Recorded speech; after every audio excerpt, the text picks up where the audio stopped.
Hello दोस्तों, कैसे हैं सब। मेरा नाम है हिमांशु और मैं स्वागत करता हूं आप सबका आपके अपने चैनल कॉमिक वर्ल्ड पर। तो चलिए दोस्तों, शुरू करते हैं राज कॉमिक्स में कोबी और भेड़िया का कॉमिक विशेषांक सलीब का पहला भाग। संजय गुप्ता पेश करते हैं सलीब। लेखक तरुण कुमार वाही, सहयोग विवेक मोहन, चित्रांकन Dheeraj Verma, inking Rajendra Dhoni, calligraphy T R Azad, रंग संयोजन सुनील पांडे, संपादक मनीष गुप्ता। कभी कभी इंसान ये सोच ही नहीं पाता कि जो हो रहा है वो अच्छे के लिए हो रहा है। उसके सामने घटने वाली घटनाएं उसे हमला लगती हैं और वो खुद को बचाने की कोशिशों में जुट जाता है। जैसे कोबी जुट गया मूर्छा से खुद को बचाने में और उसे खत्म करने में। जैसे भेड़िया टकरा गया रीछा से और उसका भी प्रयास था अपनी प्राण रक्षा के साथ साथ रीछा की मौत। मगर गुरु भाटिकी के दूत भेड़िया, मानव, रीछा और मूर्छा का उद्देश्य उन दोनों की मृत्यु नहीं था। उन्होंने बताया कि प्रत्येक 5,000 साल बाद ब्रह्मांड में एक पुच्छल तारे का निर्माण भेड़िया मानवों के लिए अति विध्वंसकारी होता है। उस वक्त भेड़िया और कोबी प्रलंकारी रूप से हिंसक होकर जंगल में तबाही मचा देंगे। इस विध्वंस से बचना है तो दोनों को दुर्दम लकड़ी की सलीब पर ठोकना जरूरी है।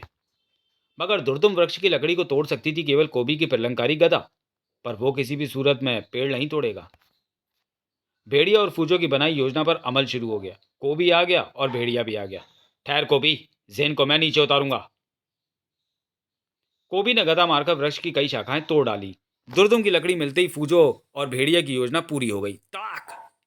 और भेड़िया सीना ठोक कर फूजो ने तैयार कर दी सलीब और भेड़िया सीना ठोक कर उस पर ठुकने को तैयार हो गया। फूजो बाबा, उठाओ वो कीला और हथौड़ा। हाँ हाँ भेड़िया, हाँ, ठोक दो मुझे सलीब पर। भेड़िया कोबी को गिराकर वृक्ष पर चढ़ गए। सॉरी, मैं कील ठोकने जा रहा हूँ भेड़िया। अपने भेड़िया देवता को याद करो, दुआ करो कि सब ठीक हो जाएगा। जय भेड़िया देवता। फूजो का हाथ ऊपर तो उठा। इन सब घटनाओं के विषय में विस्तार से जानने के लिए पढ़ें इस विशेषांक का प्रथम भाग, जान के लाले। मगर नीचे आकर कील से ना टकरा सका, क्योंकि तभी हृदय विदारक चीख ढंग से चीखती वहां पहुंची जेन। उफ, ये क्या कर रहे हो तुम बाबा। जेन, तुम यहाँ। जेन, तुम मुझे यहाँ देखकर भौचक्के क्यों होगा तुम दोनों। भेड़िया को काटो तो खून नहीं। मैं तुमसे पूछती हूँ बाबा, ये सब क्या कर रहे थे तुम। उफ, भेड़िया को ठोकते वक्त हाथ क्यों ना कांप गए तुम्हारे। और तुम पागल हो गए हो क्या भेड़िया। हाँ जेन, हाँ, पागल हो गया हूँ। और तुम भी सुनोगी तो होश में तुम भी नहीं रहोगी। भेड़िया चीख चीख कर जेन को सब कुछ बताता चला गया, जिसे सुनते हुए सिर से पांव तक जेन पर सिर्फ और सिर्फ कपकपी सवार रही। अब तुम बताओ कि हम जो कुछ कर रहे हैं वो ठीक है या गलत। तुम महान हो भेड़िया, सही मायनों में जंगल के रक्षक हो। आज मेरा सिर गर्व से और ऊंचा हो गया। मगर दुख इस बात का है कि संकट की इस घड़ी में तुमने मुझे अपना सहारा बनने के स्थान पर खुद से अलग रखा। मैंने सिर्फ यही सोचा था कि इन क्षणों को तुम बर्दाश्त ना कर सकोगी। जेन के चेहरे पर अब दृढ़ भाव थे। अगर मैं समय पर ना आ जाती तो तुम भावावेश में एक बहुत बड़ी गलती कर जाते। गलती? कैसी गलती। भविष्य में आने वाली समस्या अकेले तुम्हारे ठोक दिए जाने से सॉल्व नहीं होगी। वो हल होगी कोबी को भी ठोक देने से। जरा सोचो भेड़िया, आप भी सोचे फूजो बाबा, कि अगर आप भेड़िया को ठोक देते तो फिर जंगल में ऐसी कौन सी दूसरी ताकत है जो कोबी जैसे महाबली व खूंखार प्राणी को लाकर इस सलीब पर ठोक दे। है कोई जवाब। मैं जानती हूं कि नहीं है। तुमने सही वक्त पर आकर इस उलझन को बढ़ने से बचा लिया जेन। हम निसंदेह भूल कर रहे थे। हमें पहले कोबी को पकड़ना चाहिए, उसे पहले सलीब पर ठोकना चाहिए। तुम अधम बलशाली सही भेड़िया, मगर फिर भी ये काम उतना आसान नहीं जितना तुम, मैं और फूजो बाबा समझ रहे हैं। जेन ठीक कह रही है भेड़िया। माना कि अपनी हर संभव कोशिश, हर दांव पेच लगाकर तुम कोबी का सामना कर सकते हो, लेकिन फिर भी लगातार युद्ध की स्थिति में उसे एकदम से परास्त कर देने में तुम्हें कई घंटे लग सकते हैं, जबकि हमारे पास समय की बेहद कमी है। कहीं ऐसा ना हो कि तुम्हारी उस लड़ाई के दौरान ही वो प्रलंकारी क्षण आ जाए और फिर तुम्हारी वही लड़ाई पूरे जंगल के लिए भारी पड़ जाए। तो फिर क्या करें। शेर जंगल का राजा होता है, क्योंकि उसे जिंदा वश में करना हर एक के वश में नहीं होता। केवल शिकारी शेर को जिंदा वश में करने का तरीका जानता है। शिकारी उसके लिए एक ढका छुपा गड्ढा खोदता है। फिर जब शेर उसमें गिर जाता है तो शेर को कई दिनों तक उस गड्ढे में भूख और प्यास से ही तड़पने के लिए छोड़ दिया जाता है। भूख, प्यास और थकान से शेर का जब पूरी तरह से निढाल हो जाता है तो शिकारी उसे बाहर निकालकर पिंजरे में जिंदा कैद कर लेता है। बस कोबी के मामले में भी हमें यही करना है। पर चूंकि हमारे पास ज़्यादा समय नहीं है, इसलिए हमें तुरंत ऐसा कुछ करना होगा कि कोबी भूख, प्यास और थकान से जल्दी चूर होकर बुरी तरह से निढाल हो जाए। सचमुच कोबी नाम के बिफरे हुए शेर को काबू में करने की इससे नायाब योजना नहीं हो सकती। तो फिर चलो योजना को अंजाम दें। वुल्फानो के सबसे शक्तिशाली भेड़िया मानव भेड़िया के शरीर से अलग हुए महाशक्तिशाली व चमत्कारी प्राणी कोबी को थकाकर निढाल कर देने की उस योजना पर काम फौरन शुरू हो गया।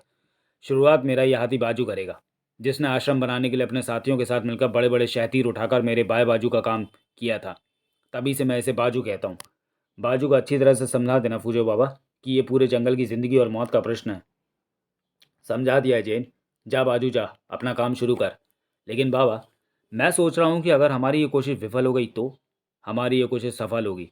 ये मेरा विश्वास है और यही हमारा भी विश्वास होना चाहिए। ईश्वर करे ऐसा ही हो।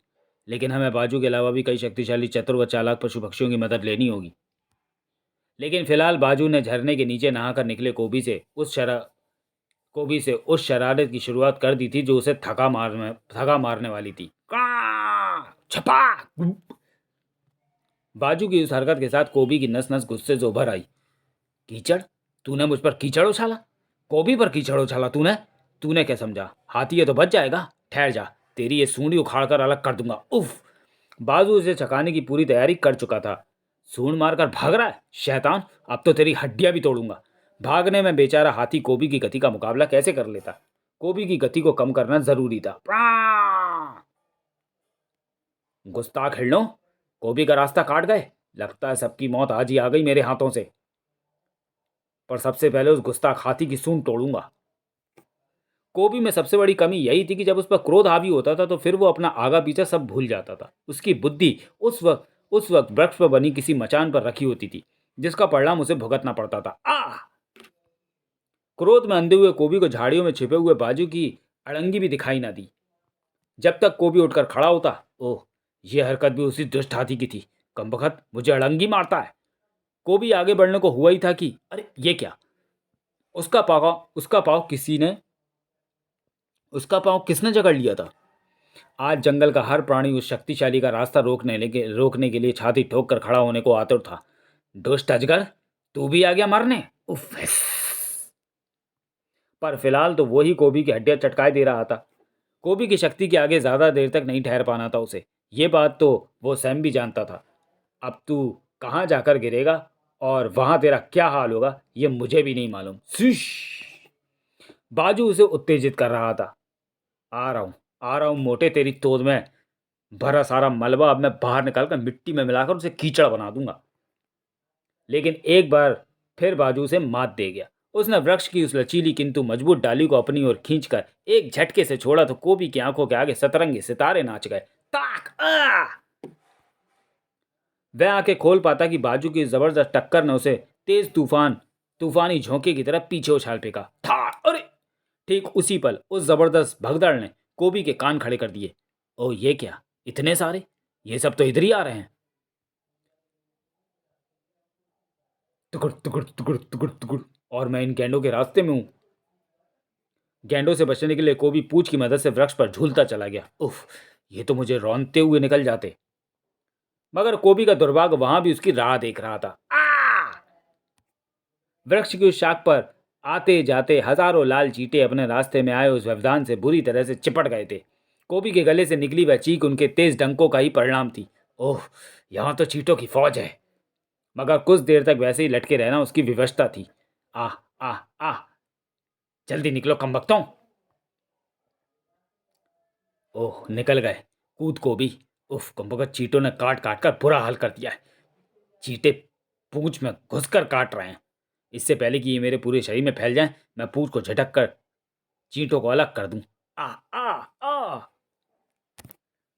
पूंछ से चींटे छुड़ाने में व्यस्त कोबी को पीछे से आता अंतिम बचा वो गैंडा भी ना दिखा, जिसकी की वो राह में था। तो परिणाम तो ये होना ही था। आओ! था!